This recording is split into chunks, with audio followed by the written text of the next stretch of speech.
Hello students and welcome to bookworms of SSC channel. Students, आज हम RRB, NTPC, ASM के psychometric test का एक बहुत ही इम्पोर्टेंट टॉपिक डिस्कस करने जा रहे हैं, short route test part 2। So students, let's start the video. So students, इस टॉपिक को स्टार्ट करने से पहले हम कुछ इंपॉर्टेंट पॉइंट डिस्कस कर लेते हैं। स्टूडेंट, जब भी शॉर्ट रूट के क्वेश्चंस आएंगे तो उसके अंदर डायग्राम्स के अंदर आपको एक ऑब्स्टेकल दिया जाएगा, जैसे कि इस टाइप का, या फिर ये कुछ इस तरीके से दिया जा सकता है। तो मेन पॉइंट ये है कि इन ऑब्स्टिकल्स को आप पार नहीं कर सकते हैं। आपको जब भी आपके रास्ते में ऑब्स्टिकल्स आएंगे, आपको अपना पाथ चेंज करना पड़ेगा और अपने पाथ को चेंज करके आपको अपने डेस्टिनेशन में पहुंचना पड़ेगा। इस पॉइंट को आप रिमेंबर रखिए। इसके बाद सेकंड पॉइंट पे हम आते हैं। सेकंड पॉइंट है हमारा हाउसेज, या फिर इनको हम कह सकते हैं जंक्शंस। ये इस टाइप के आपके शॉर्ट रूट एग्जाम्पल में फिक्स होंगे। और स्टूडेंट्स, कोई भी हाउस तभी काउंट होगा रास्ते के अंदर जब आप उसकी किसी एक वॉल से टच करते हुए आगे जाएंगे। वो वॉल कोई भी हो सकती है, चाहे ये हो या ये हो, इस तरफ हो या इस तरफ हो। किसी भी एक वॉल, कम से कम एक वॉल को टच करके आपको जाना चाहिए, तभी आप इसको काउंट करेंगे अपने शॉर्ट रूट टेस्ट में। अगर आपको जैसे कि कोई हाउस 1 है और इसका पाथ कुछ आपका इस तरीके से जा रहा है, आप यहाँ से आए और आप इस तरफ चले गए, तो आप देखेंगे कि एक पॉइंट है जो इस हाउस को टच कर रहा है, तो ये हाउस इस पाथ के अंदर काउंट नहीं होगा। ये पॉइंट याद रखिएगा, बहुत ही इंपॉर्टेंट पॉइंट है। ये हाउस इस सिनेरियो में यहाँ पे काउंट नहीं होगा। ये तभी काउंट होगा जब किसी एक वॉल से कोई पार्ट टच करके जाए। इसके बाद स्टूडेंट्स, एक और क्वेश्चन बहुत अराइज होता है इस टाइप के क्वेश्चंस में, कि अगर मैं ए से लेकर एक्स तक जा रहा हूँ, मेरे डिफरेंट डिफरेंट पाथ्स हैं, और यहाँ पर एक हाउस आ रहा है 1 और यहाँ पर एक हाउस आ रहा है 2, तो ये दोनों हाउस मेरे रास्ते में आ रहे हैं और इसकी एक एक वॉल को टच करते हुए मैं आगे जा रहा हूँ। तो कौन सा आंसर होगा जो मेरे फाइनल आंसर के रूप में यूज करेंगे किस हाउस को? तो स्टूडेंट्स, 1 आंसर नहीं होगा, बिकॉज हमारा जो सोर्स है वो है वह ए और हमारा डेस्टिनेशन है एक्स। तो ए से एक्स पे जाते वक्त अगर दो रास्ते में दो हाउसेज या 3 से ज्यादा भी हाउस पड़ते हैं, तो हमारा आंसर वो होगा जो डेस्टिनेशन के सबसे ज्यादा पास होगा। फॉर एग्जाम्पल, इस क्वेश्चन के अंदर सेकंड हमारा आंसर होगा, because second is more closer to X as compare to house 1, so 2 is the answer for this question. Okay students, हम स्टार्ट करते हैं। सो स्टूडेंट्स, यहाँ पर हमने एक एग्जाम्पल लिया है और हमारा जो पहला क्वेश्चन है इस एग्जाम्पल के ऊपर वो है P to I। हमें P से I तक जाना है। आप फिगर में देख सकते हैं P यहाँ पर है एंड I इज हेयर। सो हम यहाँ से सोर्स से स्टार्ट करेंगे और यहाँ से हम होते हुए इस पाथ पे आगे बढ़ेंगे। और इस पाथ पे आगे आप देखेंगे स्टूडेंट्स कि यहाँ से दो रास्ते हैं, एक आप इधर जा सकते हैं और एक अपवर्ड।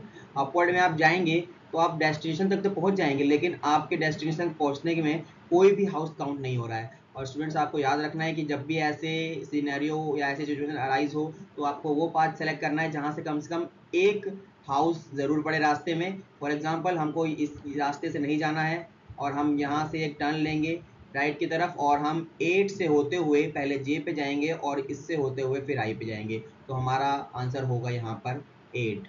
8 इज द आंसर, याद रखिएगा स्टूडेंट्स इसको।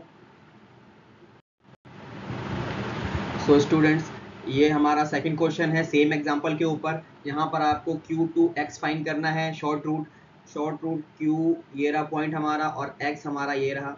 अब हमें Q2X जाना है, तो हमने यहाँ से स्टार्ट किया। आफ्टर दैट यहाँ पर आप देख सकते हैं यहाँ दो रास्ते हैं, एक तो आप जा सकते हैं अपवर्ड और एक आप जा सकते हैं लेफ्ट साइड में। जब आप अपवर्ड जाएंगे तो हम इस रूट को पहले देख लेते हैं। तो ये रूट यहाँ से होता हुआ कुछ यूँ जाएगा। आप यहाँ देख रहे हैं कोई हाउस नहीं पड़ रहा है, तो ये रूट हमारा गलत हो जाता है, बिकॉज कोई हाउस नहीं पड़ रहा है एक्स तक पहुँचने में। सो हम जो हमारा रूट होगा वो होगा 4 से। सो हम 4 से यहाँ से जाएंगे। आफ्टर दैट यहाँ से टर्न लेते हुए हम यहाँ से सीधे एक्स पर पहुँच जाएंगे।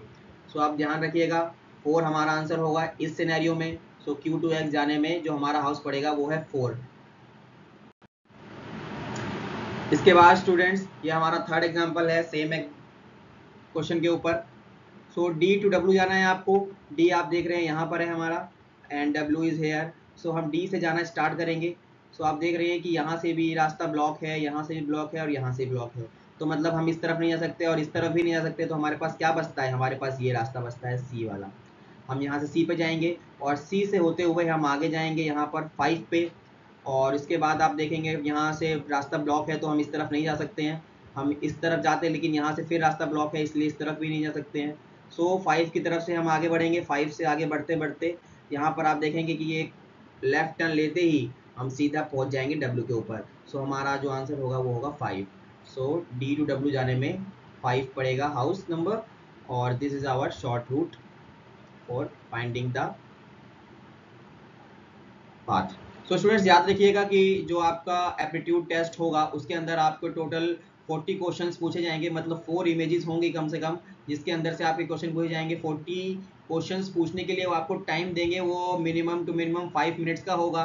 5 मिनट्स का टाइमिंग अगर होगा तो इसका मतलब है ये टाइमिंग थोड़ा चेंज भी हो सकता है, 5 to 7 मिनट्स भी कर सकते हैं, वो आरआरबी पे डिपेंड करता है। लेकिन अगर हम मिनिमम मान के चलते हैं कि 5 मिनट्स हम अपना टाइमिंग मान के चलें तो 5 मिनट्स में आपको मिलेंगे 300 सेकेंड्स।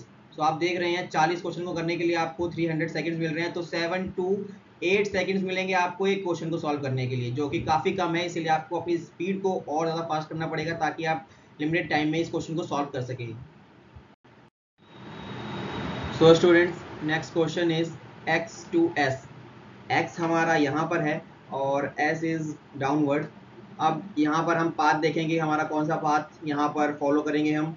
सो स्टूडेंट आप देख रहे हैं कि अगर हम इस रास्ते से जाते हैं तो ये भी आगे से क्लोज्ड है और आगे से रास्ता ये भी क्लोज्ड है आगे जाकर, क्योंकि इस रास्ते में ये दोनों आगे जाके ऑब्स्टिकल्स हैं। सो हमारे पास जो रास्ता बचता है वो है ये, हम x को इस तरफ से लाएंगे w से होते हुए और यहीं से आगे बढ़ेंगे। इसके बाद देख रहे हैं स्टूडेंट्स s तक जाने के लिए एक रास्ता ये वाला है और एक रास्ता ये सीधा स्ट्रेट है जो कि 7 से होकर गुजर रहा है। तो हम ये 7 वाला रास्ता लेंगे, जैसे कि मैं आपको पहले बता चुका हूँ कि वो रास्ता वही हम चुनेंगे जिसके अंदर कोई ना कोई हाउस काउंट जरूर हो रहा हो, क्योंकि हमें मेनली आंसर अपने हाउसेस के नंबर्स में ही देने हैं। सो इसका आंसर होगा 7। सो x to s जाने में जो हाउस आएगा वो है 7 नंबर का house. Next is students E to O। E upward में यहाँ पर है और O हमारा है डाउनवर्ड। अब E to O आना है तो आप देख रहे हैं ऐसे क्वेश्चंस को आप डायरेक्टली बहुत ही इजीली सॉल्व कर सकते हैं। जैसे कि आप देख रहे हैं कि O तक आने के लिए सिर्फ एक ही रास्ता है 9, और कोई भी पाथ है वो 9 से ही होकर आएगा, तो यहाँ पर आप सीधे आंसर लिख सकते हैं 9। सो ऐसे क्वेश्चन में बिल्कुल कंफ्यूज मत होइएगा। अगर आपका जो डेस्टिनेशन पाथ है वो 2 जगह से क्लोज हो रहा है और एक ही जगह से ओपन हो और रास्ते में बगल में ही उसके कोई हाउस हो, तो वो जो भी पाथ होगा वो इसी हाउस से होकर आएगा। ये बहुत ही अच्छी शॉर्ट ट्रिक है ऐसे टाइप के क्वेश्चंस में, लेकिन ये कुछ लिमिटेशंस के साथ है। जब आपके दोनों पास क्लोज होंगे तभी ऐसा लागू होगा, याद रखिएगा इस पॉइंट को। स्टूडेंट्स अब हमारा एग्जांपल चेंज हो गया है। इसके अंदर जो ऑब्स्टिकल्स हैं ये थोड़े से पाथ से डेविएट है, मतलब कि पाथ के अंदर नहीं है, कई ऑब्स्टिकल्स पाथ से हटाकर हैं। सो अगर जैसे हमारा क्वेश्चन है यहाँ पर पहला B to X जाना है हमें। स्टूडेंट्स B हमारा यहाँ पर है और B से X जाने के लिए आप ये पाथ फॉलो कर सकते हैं जो कि 2 से होता हुआ आएगा, तो इसका आंसर हो जाएगा हमारे लिए 2। यहाँ से एक और पाथ हो सकता है यहाँ इस तरीके से, लेकिन यहाँ से कोई हाउस नहीं पड़ेगा इसलिए हमने इस पाथ को नहीं लिया है। Next question is F to L। F to L आना है आपको, तो आप देख रहे हैं कि L हमारा यहाँ पर है and F is here. So F to L आने के लिए जो भी वो होगा शॉर्ट रूट वो इस रास्ते से कहीं ना कहीं होगा। आप देख रहे हैं कि इसका एक पाथ यहाँ से भी क्लोज है और एक पाथ यहाँ से क्लोज है, तो जाहिर सी बात है कि 1 से होकर जाएगा F। 1 से होता हुआ F यहाँ से बिल्कुल स्ट्रेट लाइन में, बहुत ही सिंपल क्वेश्चन है ये, यहाँ से होते हुए ये L पर आएगा और L पे आके ये खत्म हो जाएगा। सो ये हमारा शॉर्ट रूट होगा और हमारा आंसर होगा इसका number 1। Okay, in this question students हमें जाना है R to I। R हमारा है यहाँ डाउनवर्ड में R and I is here.